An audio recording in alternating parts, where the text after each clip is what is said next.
The storm rolled in without warning. Rain streaked across the wide glass windows of Paisley, Bennett's downtown loft, each drop catching the glow of the monitors that wrapped around her desk. Lines of code pulsed across the screens like heartbeat rhythms. Her private language, her fortress. She leaned back in her chair, one hand curled around a cold cup of green tea, when her phone buzzed. One glance at the caller ID stopped her breath. Colton. She hadn't seen that name flash across her phone in nearly 2 years. Not since the last time she let herself be cornered at a family dinner. 12 years of. Surrounded by crystal chandeliers and wine glasses that seemed heavier than the conversations. The memory arrived like an unwanted ghost. Her brother's booming laugh, her sister Maris's perfect smile.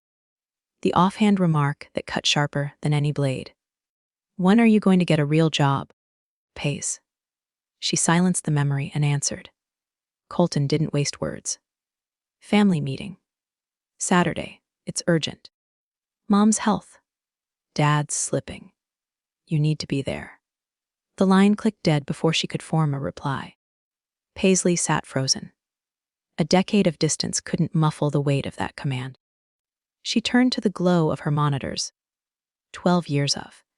Their screens awash with simulations for a security protocol that only 5 people on the planet fully understood. Clients paid her 7 figures to think like a thief, to build invisible walls that no intruder could scale. And yet, here she was, reduced in a single sentence to the little sister, who never measured up. She set her tea aside and opened her banking app. 8 figures stared back. Numbers that could rebuild towns, not just bank accounts. Money wasn't the issue. It never had been. What stung was that Colton still assumed she was the same girl who left Willow Harbor with $260 in her pocket and a second-hand laptop. A quiet knock at her door pulled her out of the spiral. Noel stepped inside, as precise as always. A manila folder tucked under one arm. Her tailored blazer contrasted sharply with Paisley's worn hoodie. She laid the folder on the desk. "Your Aurelia stock vested this morning," Noel said. "That's another 11 million. She paused, studying Paisley's face. "Are you finally going to tell them?" Paisley gave a dry laugh, shaking her head. "They wouldn't believe me if I did." Noel didn't smile. She just crossed her arms, waiting. Silence stretched, filled only by the rain hammering the windows. Outside, lightning fractured the sky into jagged glass. Inside, Paisley's pulse quickened. A decision, long delayed, began to crystallize. Her family thought they owned the narrative. They decided who mattered, who succeeded, who failed. They had cast her role years ago, and she had played it too well. Quiet, overlooked, the shadow trailing behind Colton's ambition and Maris's polish. But Saturday would be different. Paisley closed the banking app and pulled up her travel site. Not a jet. Not a chauffeur. Not yet. She would arrive the way they expected, quietly, in old jeans and a hoodie. The black sheep walking back into the fold. Let them smirk. Let them dismiss her. Let them believe they knew the ending of her story. Then, when the moment came, the truth would land, loud enough to rattle every glass in Willow Harbor. She booked her flight. Noel lingered at the doorway, Quothi, watching her with that careful blend of concern and admiration that only came from someone who had witnessed every sleepless night. Every 18-hour workday, every setback turned into fuel. "They'll never see it coming," Noel said softly. Paisley didn't answer. She didn't need to. The storm outside rumbled like an omen, the thunder shaking the walls. For the first time since leaving home, Paisley wasn't dreading the return. She was anticipating it. 12 years of. The regional plane dipped through low clouds, revealing the familiar sweep of Willow Harbor beneath. The lake shimmered like a sheet of tarnished silver, its edges jagged with autumn trees already turning. From the window, Paisley traced the outline of the shoreline where she once biked as a kid. Everything looked unchanged. But she wasn't the same girl who left. Her reflection in the window betrayed nothing of the truth. Stanford hoodie. Worn jeans, hair tied in a careless knot. She looked like someone coming home because she had nowhere else to go. That, she realized with a twist of irony, was exactly how her family wanted to see her. 12 years of. The plane touched down on the narrow runway, jolting her back to the present. She stepped into the brisk air, pulling her hood tighter as the wind whipped across the tarmac. A rideshare car idled at the curb, its headlights cutting through the mist. She climbed in without speaking, letting the silence cloak her. The driver, a man with salt and pepper hair and kind eyes, glanced at her in the mirror. Headed to Willow Harbor. Haven't seen you around in a while. Paisley forced a small smile. Yeah. Family meeting. He gave a knowing nod, one that said he'd driven plenty of passengers to awkward reunions. She turned her gaze out the window as the car wound along the 2-lane road into town. Every landmark tugged at her. The old library where she hid during high school lunch breaks. The corner cafe, where Colton once teased her in front of friends. 12 years of. The park bench, where she told herself she'd never come back until she'd proven them all wrong. She felt that promise burning now, alive and sharp. The car pulled into her parents' driveway, gravel crunching under the tires. The house loomed just as she remembered a 2-story colonial with weathered shutters. 12 years of. The porch light casting a pale glow across the steps.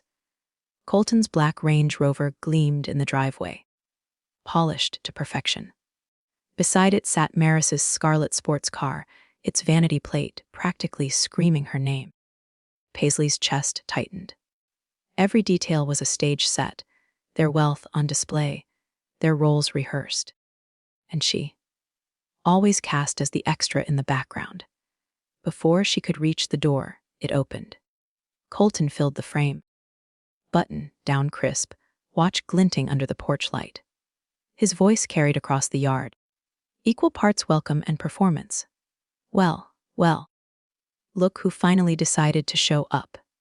Paisley forced a polite smile, stepping into his one-armed hug that felt more like a public gesture than affection. Inside, the scent of lemon chicken, her mother's recipe, hit her like a wave, comforting and cruel all at once. From the living room, Maris appeared, flawless as ever, eyes sweeping over Paisley's hoodie. Her lips curved into something resembling sympathy. You look comfortable, she said, pressing something into Paisley's palm. Paisley glanced down. A Nordstrom gift card. For interview clothes. Maris explained in a whisper, her tone dripping with pity. Elliot mentioned a position at his firm. Benefits and everything. The words landed like an old wound reopening. Paisley pocketed the card without flinching. Where are Mom and Dad? She asked. In the kitchen, Colton said, already checking his phone. Dad's having one of his foggy nights. Don't expect much conversation. Paisley swallowed hard, her pulse quickening. This wasn't just a family dinner. Years of. It was the beginning of a war she'd been preparing for years. And tonight, she wasn't the extra anymore. 12 years of. The Friday night train hummed across dark fields, its windows glowing like lanterns, drifting through the countryside. Paisley sat alone in a corner seat, a paperback open on her lap, but unread. Each mile closer to Willow Harbor felt like a hand tightening around her ribs. She'd told Noel she wanted to arrive quietly. No jet, no entourage. She wanted to walk into her childhood home as they remembered her. The overlooked daughter in worn jeans and a faded hoodie. Let them see what they wanted to see. Let them underestimate her one more time. Outside the window, flashes of autumn trees blurred past, their leaves burning red and gold under the moonlight. Paisley traced the reflection of her face against the glass. To her family, she was still the girl who played with computers. A phase they assumed would fade. The years of. They never knew about the sleepless years, the lean ones when she lived off instant noodles and coded until dawn. They hadn't seen the acquisition papers, the balance sheets of the contracts with governments who trusted her systems with national secrets. She'd kept it hidden for reasons even she didn't fully understand. Pride. Maybe. Or maybe it was the stubborn hope that one day they would believe in her without needing proof. The train slowed as it curved along the lake. She caught a glimpse of the old dock, warped and splintered now, where her father once taught her how to balance without falling. His voice, encouraging but firm, echoed in her memory before the forgetting began. Before, his words slipped through the cracks of his mind like sand through open fingers. Her phone buzzed. A message from Colton beyond time. "We've already done the heavy lifting." The words made her jaw clench. That was Colton in every sentence. Efficient, dismissive, always implying she hadn't earned her place at the table. She typed a reply, then erased it. Better to keep her silence weaponized. By the time the train reached Willow Harbor, the town was already asleep. Streetlights cast long halos over empty sidewalks. The driver who picked her up barely spoke, only nodded when she gave the address. As they passed landmarks of her youth, the shuttered arcade, the library steps where she once cried after another sibling jab, Paisley felt the years collapse in on themselves. The car stopped at the house. 2 luxury cars gleamed in the driveway, polished to a mirror shine. Her parents' house looked the same, white shutters, maple trees leaning over the roof, porch light glowing like a watchful eye. But the air around it felt heavier, charged. Before she could climb the steps, the front door swung open. Colton stood there, broad-shouldered, his shirt pressed to perfection. He didn't say hello. He just smiled the way someone smiles before giving orders. "Well," he said, voice carrying easily into the night. "The prodigal finally returns." A Paisley's hand tightened on her bag. Every instinct told her to shrink, to laugh it off, to play her role. Instead, she stepped forward, her silence sharper than any retort. Dinner was a performance, just as Paisley remembered. Colton sat at the head of the table, recounting his latest deal at the renewable energy firm, every word polished like a pitch to investors.